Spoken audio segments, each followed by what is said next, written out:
জানো, সবচেয়ে বিপজ্জনক ম্যানিপুলেশন সেইটাই যেটাকে তুমি ভালোবাসা ভেবে বসো। কারণ সব শিকারী গর্জন করে না।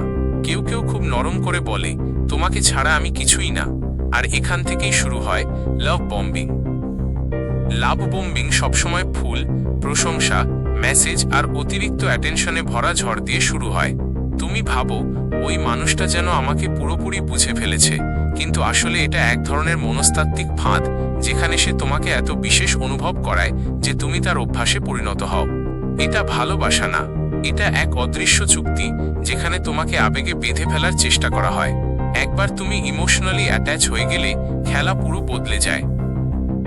এবার শুরু হয় পরের কৌশল, গিল্ট ট্রিপিং। মানে সে নিজে যা চায় সেটা করতে তোমাকে বাধ্য করবে, কিন্তু এমনভাবে যেন ভুলটা তোমারই। যেমন, আমি তোমার জন্য এত কিছু করি আর তুমি একটা কাজও করতে পারলে না, হয়তো আমি তোমার যোগ্যই না।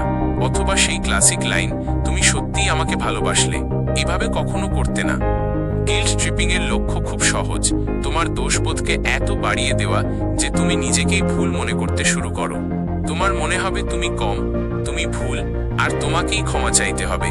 এই স্টেজে এসে ম্যানিপুলেটর জিতে যায়। মানুষ এদের ফাঁদে পড়ে কেন? কারণ লাভ বম্বিং তোমাকে উঠতে শেখায় আর গিল্ট ট্রিপিং তোমাকে পড়ে যেতে শেখায়। যখন এই দুই এক্সট্রিম বারবার তোমার উপর প্রয়োগ হয়, তোমার মস্তিষ্ক রিওয়ার্ড পানিশমেন্ট সাইকেলে আটকে যায়। তুমি সেই মানুষটার কাছ থেকেই ভ্যালিডেশন চাইতে শুরু করো, যে মানুষটাই তোমাকে ভেঙে দিচ্ছে। যদি তুমি এখনো ভিডিওটা দেখছো, তাহলে একটা জিনিস বুঝে নাও, ম্যানিপুলেটররা জাদুকর না। তারা শুধু তোমার প্রয়োজনগুলো তোমার আগেই পড়ে ফেলে। তাই তাদের প্রথম আচরণ সবসময় মিষ্টি আর শেষটা সবসময় কষ্টদায়ক।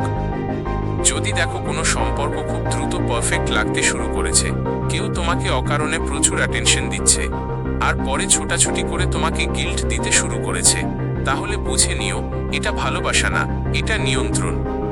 কারণ সত্যিকারের ভালোবাসা ভারসাম্য চায়, আর ম্যানিপুলেশন চায় অস্থিতিশীলতা।